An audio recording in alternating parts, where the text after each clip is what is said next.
Welcome back to Pivot to Profit, the podcast, where personal growth meets business strategy. And I'm your host, TaVia Woolley.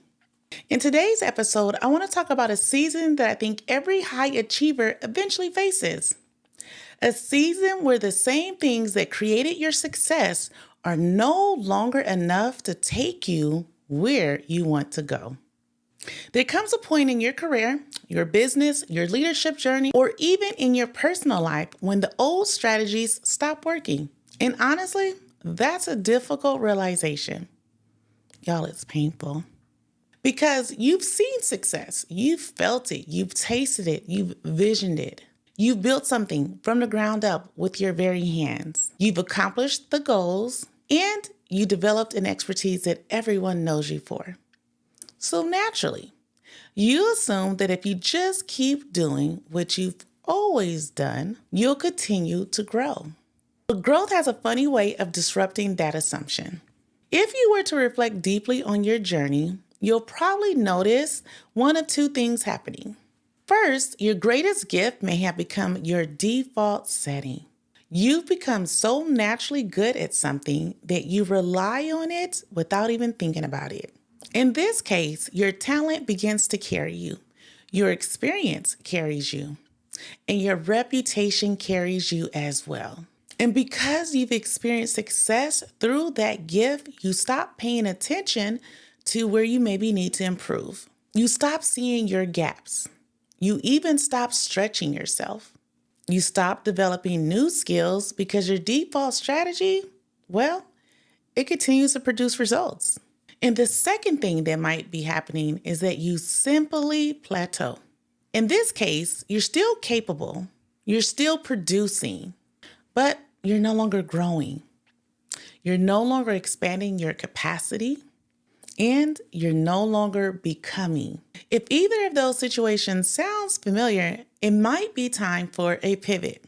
We've all heard the saying, what got you here won't get you there. But hearing it and living it are two completely different experiences. I actually don't think of this season as the messy middle. I think of it like reaching the top of a mountain. You finally get to the summit, you celebrate, you do the happy dance, you look around at how far you've come, but then you realize there's another mountain in the distance, and it's a bigger one. It's even taller. The terrain is rougher. It's a more challenging one. And suddenly it becomes clear that the skills, the habits, and mindset that got you to this mountaintop aren't enough to scale the next mountaintop. Now that realization can be very humbling because now you're faced with a question.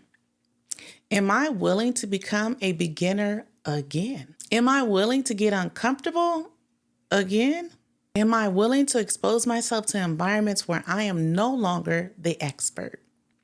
Personally, I think that's exactly where I am right now, and that's why I wanted to share these things with you all. What got me here worked, and it worked well, and I am deeply grateful for that. But where I want to go next requires a bigger vision, a different mindset, and a new level of skill development. And that means getting uncomfortable again. So here's lesson 1 for you. Get in rooms that expose your gaps. One thing I've learned in this season is that I need a new circle of influence. I've said before that I often feel like the big fish in a small pond, but growth requires me to jump into the ocean.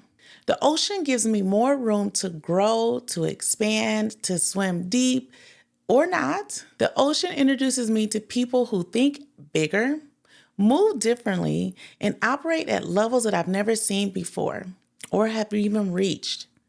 And sometimes the ocean shows you the sharks and the dangers you need to be aware of. But being the small fish again, at this point, that's super uncomfortable, and I'm not willing to do that anymore. Now, let me be clear. I hate being a beginner. Come watch me play a sport or one of my instruments, you'll see. Recently, I experienced this during one of my Spanish lessons. I love my Spanish teacher. Let me just say that first. I logged into Zoom and my teacher was wrapping up with another student. That student wanted to speak Spanish with me. I wasn't expecting it. I was completely caught off guard, but I jumped in and I did my best. And you know what happened? My weaknesses were exposed. Yeah, they were. See, when I'm working one-on-one with my teacher, I feel pretty confident. She's encouraging. I can see my progress, but talking to someone who's more advanced than me immediately revealed areas where I need to improve. Immediately. I survived the conversation, but I knew I could have done better. The experience showed me gaps in my study strategy. It showed me areas where I need more practice. And while it was very super uncomfortable, it was also valuable. Because if my goal is fluency, not just casual conversation, but to deliver presentations in Spanish, then I need to know where the gaps are. Growth requires exposure. You have to put yourself around people who reveal what's possible. Not so you can feel inadequate, but there's a good chance you will in the beginning, but so you can identify what needs development. And that's the difference. The goal isn't self-criticism, so don't do it. Really, just don't. The goal is simply awareness. So lesson number 2, growth requires, probably demands a quiet season. The second thing I'm learning is that growth often happens in quiet seasons. And I don't mean lonely seasons. There are periods in life when you simply cannot be everywhere with everyone all the time, doing all the things. You need space. You need reflection. You need time to process. You need moments where you sit with yourself and ask, how is this season landing for me? What's working and what's not working? Where do I need to grow? Or maybe where do I need to pull back? How do I restore myself? How do I strengthen myself? How do I build my own resiliency? Because the next level of your goals will introduce bigger challenges than the ones you're used to solving. And if you're constantly distracted, you'll miss the preparation required for what's about to happen. I've noticed recently that I'm not out and about as much. Nope, not at all. I'm spending more time reflecting, and I actually kind of like it a lot. Thinking, I'm evaluating, and something interesting is really coming to the top for me. When you're quiet, you begin to see your relationships differently. You start recognizing which relationships genuinely fuel your vision, which relationships restore your energy, which relationships help you grow, and sometimes hold you accountable. And you also begin to recognize which relationships drain your energy and pull you away from your goals. That's not always easy. In fact, it can be painful, especially when those people have been a part of your journey for years. Now, I'm not saying you cut people off. At least I'm not publicly saying that, but you might need to. I'm saying you get clear about alignment. You identify where people fit into your current season because your time is limited. Once you spend it, you don't get it back. So we have to become intentional about who we spend that time with.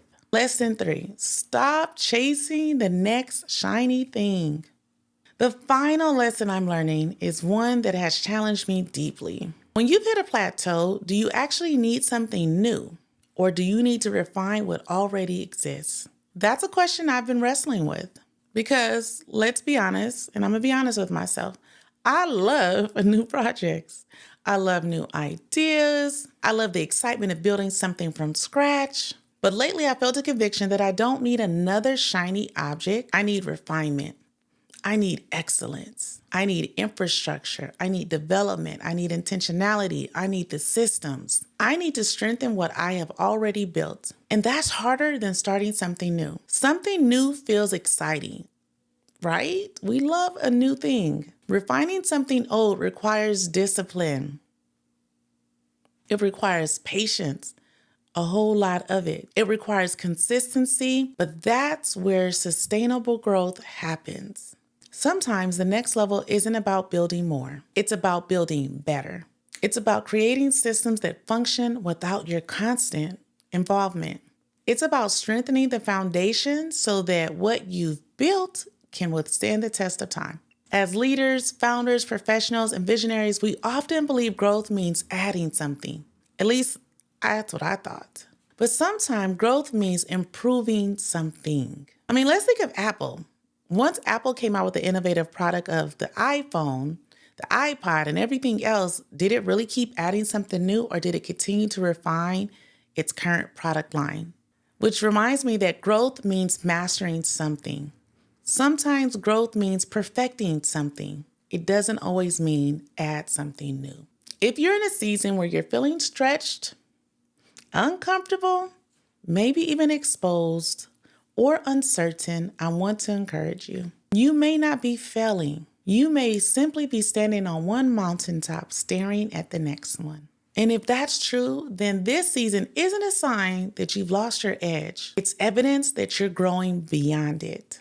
Your next level requires a different version of you and me, a more refined version, a more disciplined version, and a more intentional version. So embrace the discomfort, find rooms that challenge you, protect your quiet season, and stop chasing every shiny opportunity. Commit to refining what you've already built, because what got you here won't get you there, but who you're becoming just might. Thank you for joining me for another episode of Pivot to Profit, where personal growth meets business strategy. Until next time, keep growing, keep building, and keep pivoting with purpose.